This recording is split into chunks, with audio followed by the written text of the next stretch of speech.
Hi Taylor, I'm going to look at your work. Oh yeah, I remember. I thought your logo was very cool. I think it's very sharp. It has a lot of meaning and it's well done.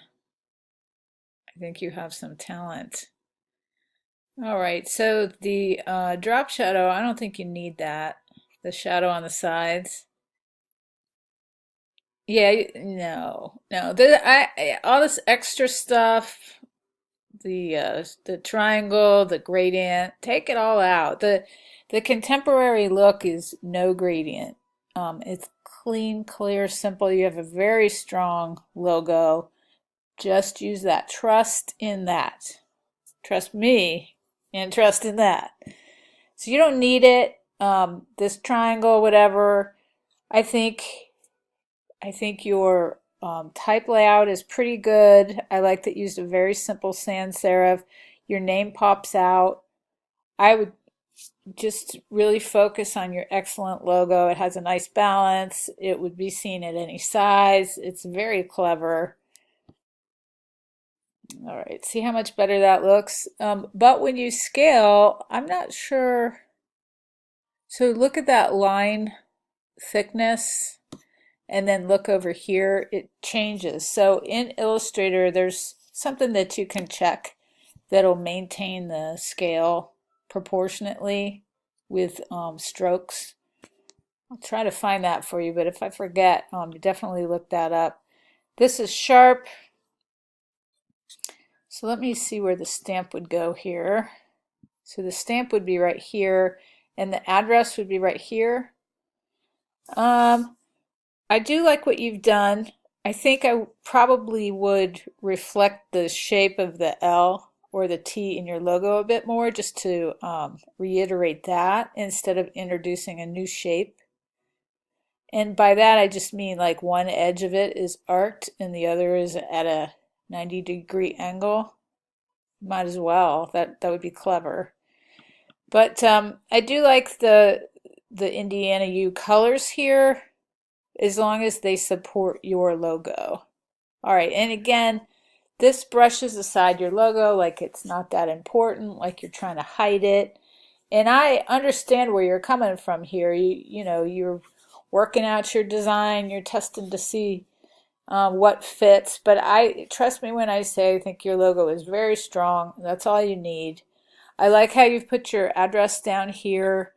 But consider taking this logo and put it right smack in the center of the paper. One thing that you might like to look at, let me think for a second.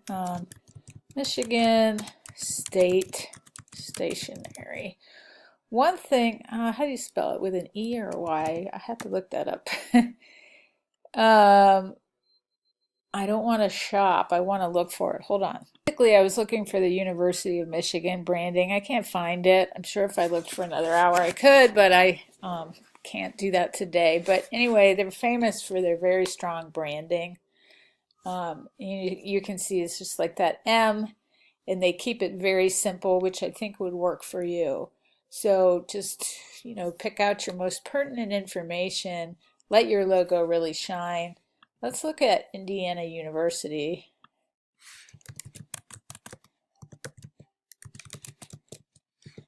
Did I spell it? See, I'm a terrible speller. That's why I'm good at design because I double, triple check things million times. So here we go. So you can see this would work for you. I don't even think you need like that watermark, but I might as well view the PDF here. But the very strong logo, very strong logo up at the top. I guess this is the branding guide. And also, they do put some type to the side. It's just something I want you to think about. Trust again that your logo is very strong. You should just really let that shine and keep all the type very minimal, legible but small, and that will work for you nicely. My final suggestion, Taylor, is to work on your kerning and the tracking. I don't know if perhaps I'm not seeing this sans serif the way it's supposed to be, because the type is sort of moving a little bit as I view it. And sometimes that happens if I don't have your font and it's not interpreting it correctly. But anyway, I don't know what design classes you've taken, but I recommend so hand kerned so the spaces between each letter is even. You can do that by putting your cursor in between the letters. Hold down the Alt or Option key at the same time. Use the left and right arrow keys, and that's how you nudge the letters close to each other. So you can really see it with a WE here. And then sometimes that kind of thing happens too with an R. You can see it looks like there's more space there. And then a V does it, and a Y. Anything that provides that sort of space. All right, I've said enough. Let me know if you have any questions.